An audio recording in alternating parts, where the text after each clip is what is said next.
Hi guys, welcome back. In today's video I'm going to talk about Phalaenopsis root rot and some tips and tricks to avoid getting Phalaenopsis root rot.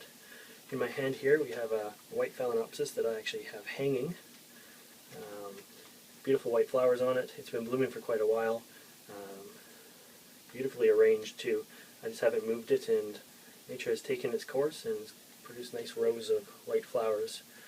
The other thing nature has done is allowed it to grow air roots.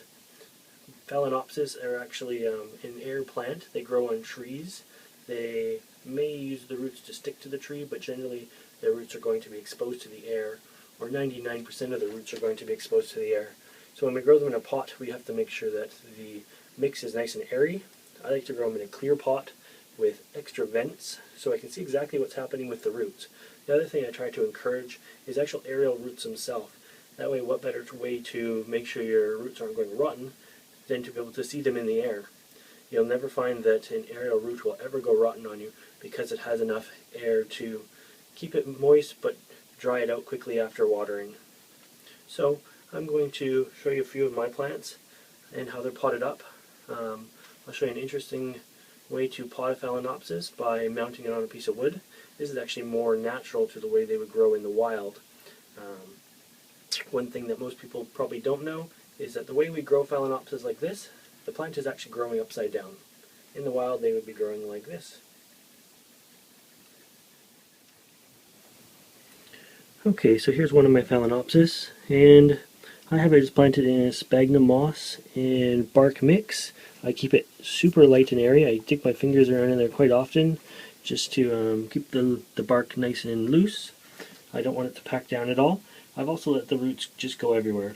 Now you can say, well, I'm growing this in the greenhouse and it's much easier in the greenhouse because of humidity levels to let the roots grow like this. I've had this Phalaenopsis since before I've had a greenhouse, and it has been growing roots like this since the beginning. What you want to look for when you're picking out a Phalaenopsis is something that has good strong roots to start with. Maybe you can see an aerial root or two that are already sticking out before you buy it, and you know that's going to be a good, healthy, robust rooted plant. Here's another one as well. Same sort of scenario. The roots have just gone out everywhere. Same sort of mix, a bark and sphagnum moss mix that I keep really light. It's not packed in at all. With time, as it gets more and more roots and they come in and out of the holes, the plant actually almost mounts itself into this pot. I would have a horrible time to actually transplant it right now. So it's in there for the duration of, well, the foreseen future anyways. But the roots keep it all locked in tight. You can see the roots coming out the side here. An interesting fact I will show you about the roots is when you're watering, I don't know if you realize, thirsty roots are kind of this gray color, and I'm just going to spray them with water. And when a root is not thirsty anymore, it actually turns a different color. It turns green. So this way I can water the plant very easily and make sure that these roots will be dry again in a couple hours. You can see these ones over here as well. I'll give them a quick spray, and you'll be able to watch them turn color just right in front of you. So you can see them actually changing color now. They're going to a gray color, or to a green color, sorry. Sorry about that squeaky spray bottle. And so that is how I'm going to water the Phalaenopsis, at least out here in the greenhouse. I would take it to the sink and do that with them, but being you can see the roots are now drinking the water, they've turned green, and will dry again very easily and continue to be nice and healthy. Okay, one last Phalaenopsis I wanted to show you today was a Phalaenopsis I have mounted on a piece of bark.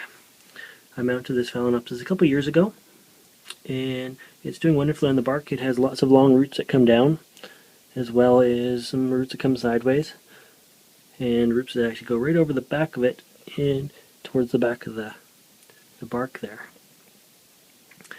One interesting thing about Phalaenopsis when they're grown like this, and as I say, this is the way they're growing in the wild, you don't ever have to worry about crown rot the way you do when you're growing a plant in your house, because even when you're watering the crown, you can see how naturally the water is supposed to drain away from the crown of these plants.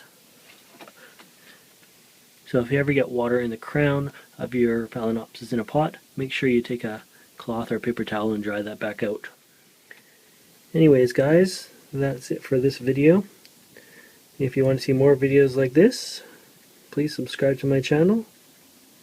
We will see you next time.